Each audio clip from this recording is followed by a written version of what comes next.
Assalamualaikum warahmatullahi wabarakatuh. Saya Malaysia Faro. Di sini saya akan menjelaskan tentang pengertian, tujuan, ruang lingkup, dan fungsi qawaidul fiqh dalam konteks hukum Islam. Nah, pengertian qawaidul fiqh ini merupakan kaidah atau prinsip-prinsip umum yang digunakan dalam fikih untuk menjelaskan atau memecahkan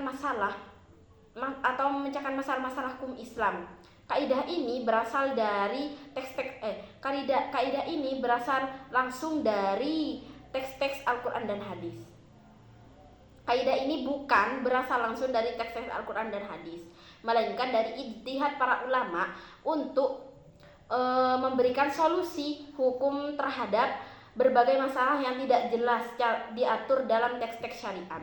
Contohnya kaidah fikih yang terkenal yaitu al-umuru bimaqasidiha, yaitu setiap perbuatan itu tergantung pada niatnya. Terus yang kedua itu contohnya la darara wala diror. Tidak boleh ada mudarat atau bahaya yang ditimbulkan baik kepada diri kita sendiri maupun kepada orang lain. Kaidah ini memudahkan untuk mengambil keputusan hukum dengan pertimbangan prinsip-prinsip umum yang ada. Sedangkan tujuan qawaidul fikih di sini itu yaitu pertama untuk menyederhanakan dan mempermudah penerapan hukum Islam dalam kehidupan sehari-hari.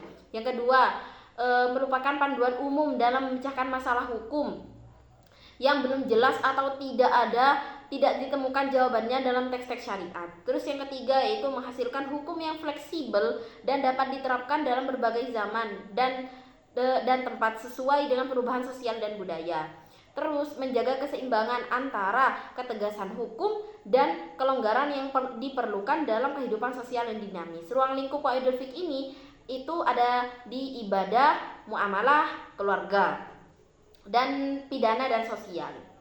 Nah, sedangkan qawaidul fiqh dalam hukum Islam, dalam konteks hukum Islam itu adalah sebagai prinsip dasar yang menghubungkan teks-teks syariat Al-Qur'an, hadis, ijma, dan qiyas dengan situasi konkret dalam kehidupan umat Islam sehari-hari. Kaidah-kaidah ini tidak hanya membantu dalam menafsirkan teks hukum Islam, tetapi juga memfasilitasi pemecahan masalah yang mungkin timbul karena tidak adanya teks yang eksplisit dan dalam sumber-sumber hukum Islam. Kedudukan qawaidul fikih itu dapat digambarkan seperti jembatan antara prinsip-prinsip hukum yang ditemukan dalam Al-Qur'an dan hadis dengan aplikasi hukum dalam situasi praktis yang berbeda. Qawaid fikih ini memberikan fleksibilitas kepada para ulama dan umat Islam untuk beradaptasi dan dalam perkembangan zaman. Fungsi dalam qawaidul fikih dalam kehidupan sehari-hari itu yaitu pertama itu memberikan kemudahan dalam penerapan hukum. Terus yang kedua menyelaraskan antara teks-teks syariat dalam konteks zaman serta tempat yang selalu berubah. Terus mempercepat penetapan hukum. Yang ketiga menjaga keadilan dan yang keempat mencegah penyimpangan hukum. Ya, cukup sekian yang dapat saya sampaikan, kurang lebihnya mohon maaf. Wassalamualaikum warahmatullahi wabarakatuh.